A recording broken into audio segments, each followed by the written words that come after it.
Hello and welcome back to another Dare to Game video. Today we're playing Farming Simulator 25 and we're going to be testing out all of the plows in the game to see which one is the fastest comparatively. And so what we've done is I have all 5 of the plows here and I've paired them up with a tractor that meets their horsepower requirement as close to exactly as possible. So for most of these, I hit it right on the head. For some of them, I had to go just a couple horsepower over because there wasn't any that was exactly the right one, but you know, you get what I'm saying. So we'll go through, I'll show you the plows and then I'll show you each tractor that I paired with each one, and then we're just going to test them plowing the same field. I've set aside this field here, number 45. That one is the one that we'll be testing them on. I'll speed it up to go through them, but then I'll show you the actual time that it takes to plow each field, and then, you know, we'll use that as a comparison. So this is actually my second time doing this, because the first time I used the built-in Steam recording software that they just added, and it butchered the video extremely bad. So we are not using that this time. So our smallest plow that we're going to be taking a look at today is this little 3-bottom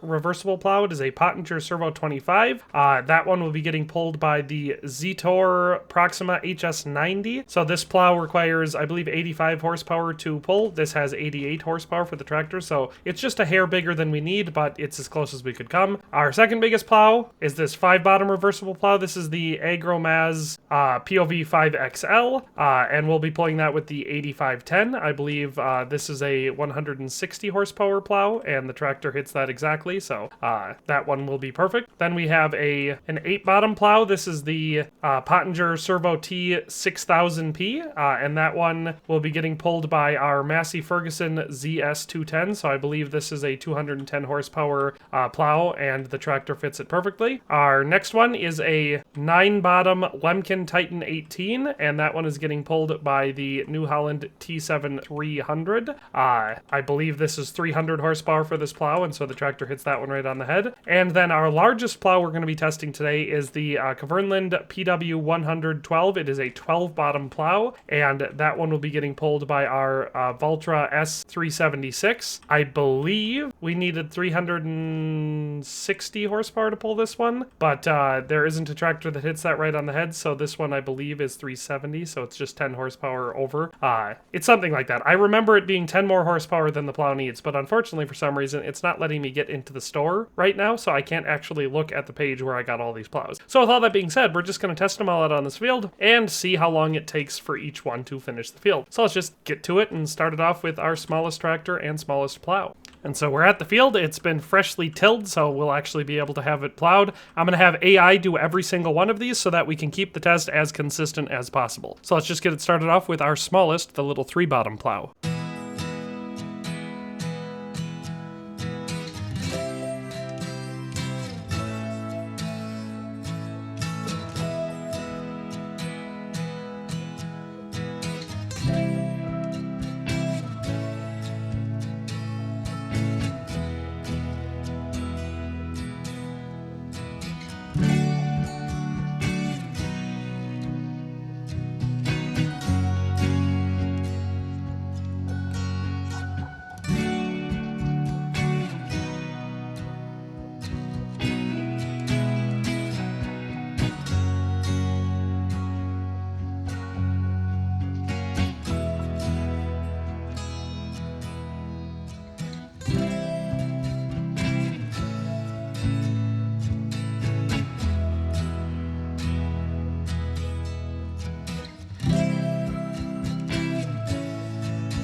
Woo-wee! All right, that took us a while, but, you know, got her done, and of course it looks like a nice, neat job. So that's our 3-bottom plow. Like I said, well, I mean, I didn't say it yet, but I have the time up on the screen. That's how long this takes, obviously, when we're not going super speed. But yeah, let's move on. I'll reset the field quick, get her all tilled back up, and then we'll move on to our next plow. All right, here's our second plow. This one is a 5-bottom, and we got her hooked up to our white tractor. Let's just get her going and see how long this one takes.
All right, just finished her up with our second one, with our 5-bottom plow. That one, obviously, I think took significantly less time. I mean, you know, you can see the time up on screen and compare it for yourself, but that one at least felt a lot quicker, so that was nice. Now it's time to reset our field, and we'll move on to our 3rd plow size. All right, field's reset, and we're ready to give her a try with our 8-bottom plow. So hopefully this one, my prediction is it's going to be faster on the straightaways than the last one by a significant amount, but we're obviously going to lose time on the headland. So let's just see how long it takes.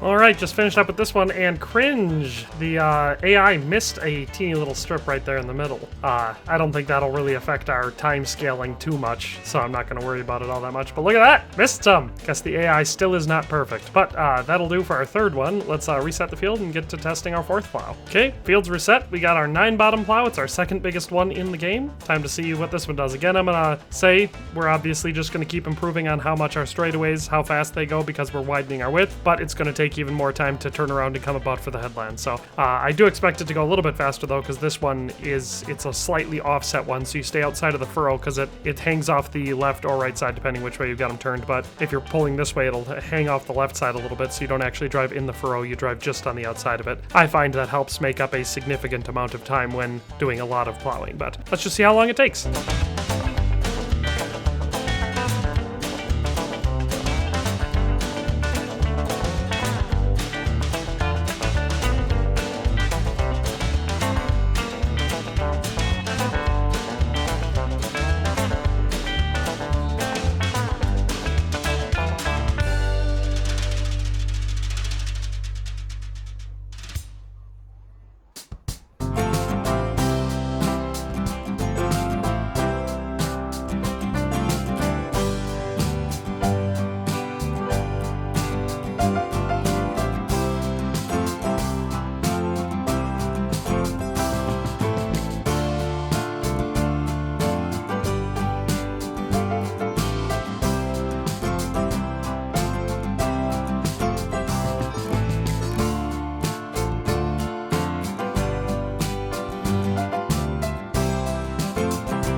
Okay, so that's funny.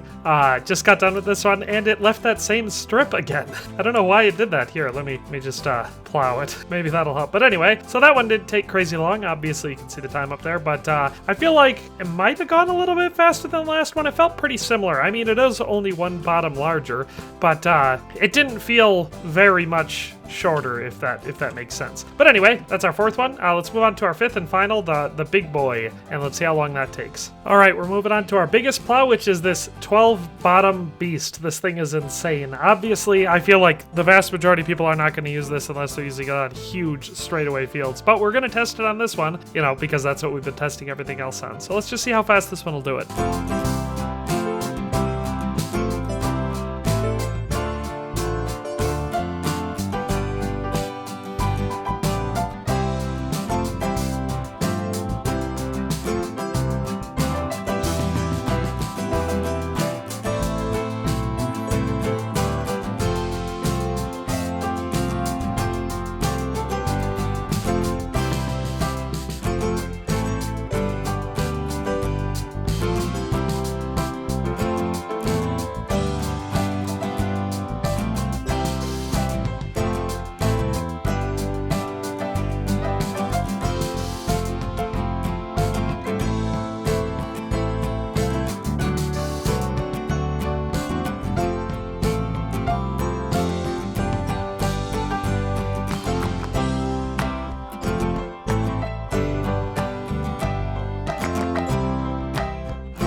Alright, finished up that one, so you can see the time for that. We, of course, got stuck at one point and had to switch over to manual, and then the AI couldn't comprehend. I hate this plow so much. You cannot take it in a wide turn without folding it up, and I absolutely hate that. But anyway, so the 12 bottom plow, in theory, great, I suppose. But, like I said, yeah, when you've got long straightaways or whatever, sure, you can make up a lot of ground with this bad boy. So if you've got any really long fields that are just big enough for it to make sense, then yeah, totally. But on a regular-sized field like this or whatever, or, you know, average size for this map, it doesn't make sense to me. So that is the 12 bottom plow, and that is the last of them. So I hope you enjoyed this video, found it useful, entertaining, whatever the case may be. If you were trying to decide which plow you wanted to go with, you know, hopefully that helped. But that is all for today, and we'll see you next time. Thanks for watching another Dare to Game video. If you liked this video, please leave a like and a comment. If you haven't already, be sure to subscribe to the channel. If you like my content and would like to support this channel, consider becoming a member today for as little as $1.99 a month. It makes a huge difference. But in any case, thanks for watching and have a nice day. I'll see you next time.